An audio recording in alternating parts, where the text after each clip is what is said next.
Hello నమస్తే, welcome to diet menu.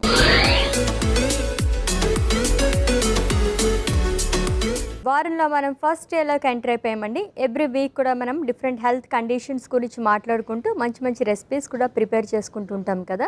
So first day కాబట్టి ఈ వీక్ మొత్తం దేని గురించి మాట్లాడుకోబోతున్నాం అండ్ అలాగే ఏం రెసిపీ చేస్తారో చూద్దాం. Let's invite our nutritionist Alekhya గారు. హాయ్ అలేఖ్య గారు. హాయ్ అశ్విని గారు. ఎలా ఉన్నారండి? చాలా బాగున్నా, మీరు ఎలా ఉన్నారు? నేను కూడా యాజ్ యూజువల్ చాలా బాగున్నాను. మంచి మంచి రెసిపీస్ టేస్ట్ చేస్తూ అండ్ మంచి టిప్స్ తీసుకుంటూ కూడా. ఫ్రెష్ వీక్లోకి ఎంటర్ అయిపోయాం కాబట్టి ఈ వీక్ మొత్తం దేని గురించి మాట్లాడుకోబోతున్నాము. సో ఈ వీక్ వచ్చేసరికి మనం గట్ హెల్త్ అంటే మన పేగుల ఆరోగ్యం గురించి మాట్లాడుకుంటున్నాము. ఓకే, సో గట్ హెల్త్, పేగుల ఆరోగ్యం గురించి మాట్లాడుకోబోతున్నాము. దానివల్ల చాలా ఇష్యూస్ వస్తూ ఉంటాయి కదా. సో మొత్తం మాకు డీప్గా చెప్పేసేయండి అన్ని. ఖచ్చితంగా. సో ఈరోజు ఏం రెసిపీ చేస్తున్నారు? సో ఈరోజు వచ్చేసరికి మనం రాగి దోశ చేసుకుంటాం. రాగి దోశ సింపుల్ రెసిపీ అన్నమాట. సో జనరల్గా అందరూ దోశ ఇంట్లో చేసుకుంటూనే ఉంటారు, బట్ అప్పుడప్పుడు మన గట్ హెల్త్ కోసం అని చెప్పేసి ఇలా కొద్దిగా డిఫరెంట్గా చేసుకుంటే బెటర్. ఓకే, సో ఈ వీక్ మొత్తం కూడా మనం గట్ హెల్త్, పేగుల ఆరోగ్యం గురించి మాట్లాడుకోబోతున్నామండి. దీనికి సంబంధించి రాగి దోశ ప్రిపేర్ చేస్తారంట. దీనికి కావాల్సిన పదార్థాలు అంటే ఇప్పుడు చూద్దాం. రాగి దోశకు కావాల్సిన పదార్థాలు: దోశ బ్యాటర్, రాగి పిండి, ఉప్పు, ఉల్లిపాయ ముక్కలు, టొమాటో ముక్కలు, పెరుగు. రాగి దోశ కావాల్సిన పదార్థాలు చూసాం కదండి. ప్రాసెస్లోకి వెళ్ళిపోదాం.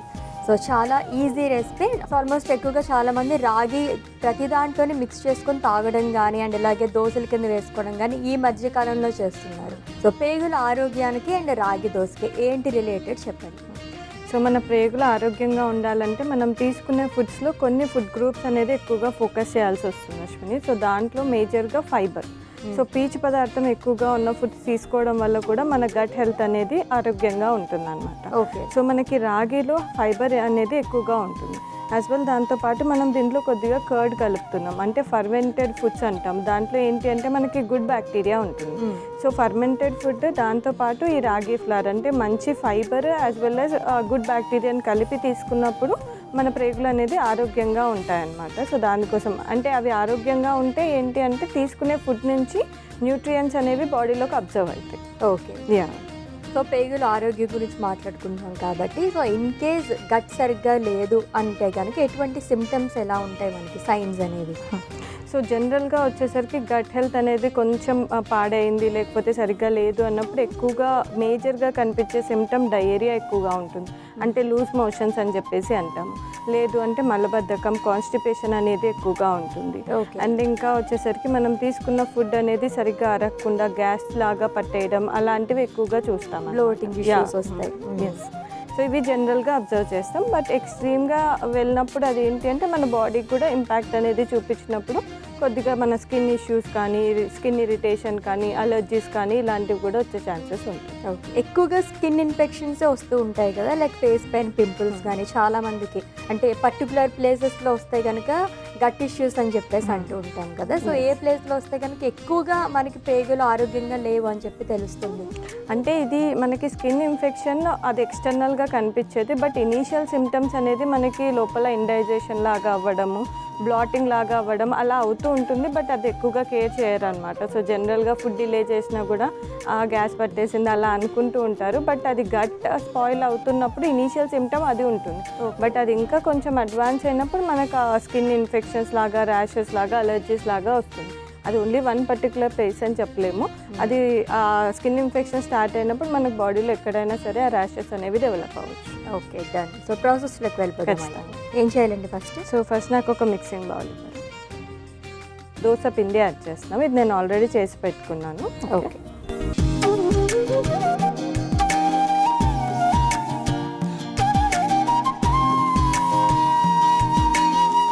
సో నెక్స్ట్ వచ్చేసరికి దీంట్లో కొద్దిగా రాగి పిండి యాడ్ చేసుకున్నాం. నెక్స్ట్ కొద్దిగా పెరుగు యాడ్ చేస్తాం.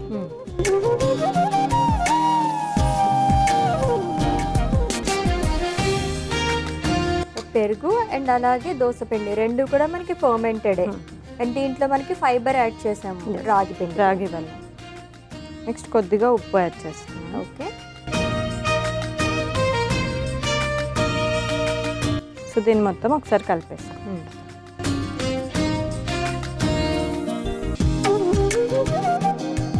సో ఇప్పుడు మనకు దోశ కావాలంటే మళ్ళీ కొంచెం వాటర్ యాడ్ చేసుకోవాల్సింది. ఓకే.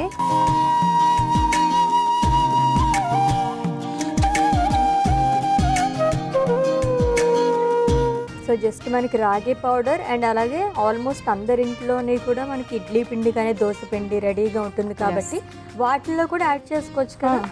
యాడ్ చేసి ఇడ్లీ బ్యాటర్లో కూడా కొంచెం రాగి పిండి యాడ్ చేసుకుంటే రాగి ఇడ్లీ కూడా అవుతుంది అనమాట. సో జనరల్ ఇడ్లీతో కంపేర్ చేస్తే అదే మనకి ఇంకా మంచిది. అండ్ ఇడ్లీతో ఇంకొకటి కూడా చేసుకోవచ్చు, మొలకలు యాడ్ చేసేసుకొని స్ప్రౌట్ ఇడ్లీ చేసుకోవచ్చు, అది ఇంకా మంచిది. ఓకే. ప్రోటీన్ అండ్ ఫైబర్ రెండు యాడ్ అవుతాయి. ఓకే. సో మనకు బ్యాటర్ రెడీ అయిపోయింది అశ్విని. ఇప్పుడు తవా పెట్టేసుకో. సో జనరల్ ఇష్యూస్ అయితే కనుక పేగులు మనకు సరిగ్గా లేవు అనడానికైతే ఇండైజెషన్ కానీ లైక్ బ్లోటింగ్ అవ్వడం లేదా డయేరియా ఈ ఇష్యూస్ అయితే చెప్పుకున్నాం కదా. ఇన్ కేస్ ఇంకొంచెం సివియర్గా ఉంటే కనుక ఏం కండిషన్స్ మనం చూస్తాము? సో ఎక్స్ట్రీమ్ సివియర్ అయినప్పుడు మనకు మైక్రోన్యూట్రియన్ డెఫిషియన్సీస్ అనేవి వస్తాయన్నమాట. అంటే మనం తీసుకున్న ఆహారంలో సరిగ్గా న్యూట్రియన్ అబ్జార్ప్షన్ అనేది అవ్వదు. సో అలా అవ్వనప్పుడు వైటమిన్ డెఫిషియన్సీస్ కానీ మినరల్ డెఫిషియన్సీస్ కానీ ఇవి వస్తూ ఉంటాయి. ఓకే. సో అసలు గట్ ఇష్యూస్ అనేది ఎందుకు వస్తాయి? మనం తీసుకున్న ఆహార పదార్థాలు సరిగ్గా లేకపోవడం వల్ల. సో గట్ ఇష్యూ అనేది మల్టిపుల్ ఫ్యాక్టర్స్ ఉంటుంది అశ్విని. ఫస్ట్ మనం తీసుకునే ఫుడ్, బికాజ్ అదే మేజర్ కాబట్టి. అండ్ నెక్స్ట్ వచ్చేసరికి మన స్లీప్ ఇష్యూస్, మనం సరిగ్గా ప్రాపర్ స్లీప్ లేకపోయినా. అండ్ థర్డ్ వచ్చేసరికి మన స్ట్రెస్ ఎక్కువగా ఉండడము, ఇలాంటివి లైక్ ఇండైరెక్ట్ ఫ్యాక్టర్స్ అని చెప్పేసి అది చెప్పచ్చు. ఓకే. సో పెనం కూడా హీట్ అయింది, దోశ వేసుకుని మాట్లాడుకుందాం. ఖచ్చితంగా. సో ఇప్పుడు ఇద్దరు దోశలాగా వేసేసుకో. ఓకే.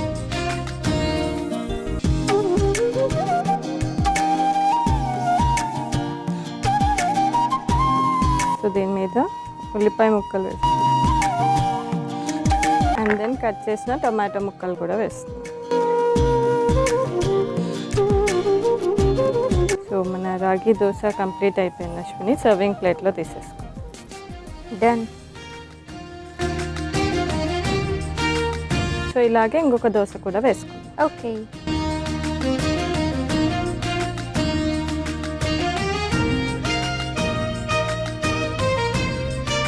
సరేకే గారు, ఈ దోశ అయ్యేలోపు ఇంకో క్వశ్చన్ అడుగుతాను. సో గట్ హెల్త్లో మెయిన్గా మనకి మేజర్ రోల్ వచ్చేసి ఫైబర్ ప్లే చేస్తుందని చెప్పేసి అన్నారు. అది కాకుండా ఇంకేమన్నా మనకి ఉన్నాయా? గట్ హెల్త్లో మనకి ఫుడ్ పరంగా వచ్చేసరికి ఫైబర్ అనేది ఎక్కువగా తీసుకోమని జనరల్గా చెప్తాము. దాంతోపాటు కొద్దిగా స్పైసెస్ అవి మసాలాస్ ఎక్కువగా తీసుకుంటున్నా అవి కొద్దిగా తగ్గించమని చెప్తాము. అండ్ ప్రోబయోటిక్స్ ఎక్కువ ఉన్న ఫుడ్స్ అనేవి తీసుకోమని చెప్తాం అనమాట. అండ్ దాంతోపాటు మోస్ట్ ఇంపార్టెంట్ హైడ్రేషన్, అంటే వాటర్ ఇంటేక్ అనేది కూడా ప్రాపర్గా ఉండాలి.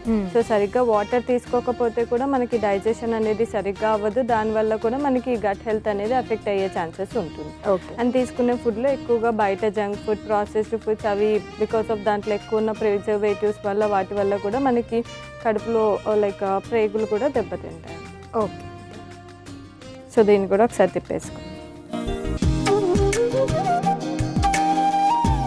ఇప్పుడు మనం వెజిటేబుల్స్ యాడ్ చేసుకో. ఓకే.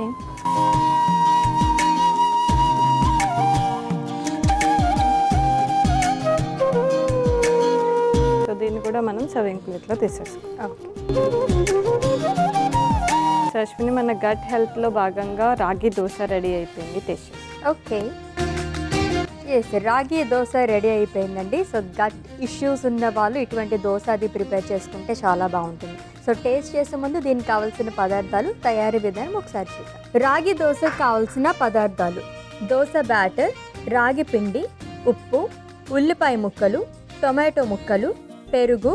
రాగి దోశ తయారు చేసుకునే విధానం: ముందుగా మిక్సింగ్ బౌల్ తీసుకుని అందులో దోశ పిండి, రాగి పిండి, పెరుగు, ఉప్పు, తగినంత నీళ్లు వేసి కలుపుకోవాలి. తర్వాత స్టవ్ ఆన్ చేసి పాన్ పెట్టి పాన్ వేడెక్కిన తర్వాత కొంచెం నూనె వేసుకుని దోశ పిండి లాగా దోశలు వేసుకుని రెండు వైపులా కుక్ చేసుకుని దానిపై ఉల్లిపాయ ముక్కలు, టొమాటో ముక్కలు వేసి కొద్దిసేపు కుక్ చేసుకుని సర్వింగ్ ప్లేట్లోకి తీసుకుని సర్వ్ చేసుకోవాలి. అంతే, రాగి దోశ రెడీ. రాగి దోశకు కావాల్సిన పదార్థాలు అలాగే తయారీ విధానం చూసాం కదండి. టేస్ట్ చేసి అలా ఉందో చెప్తా.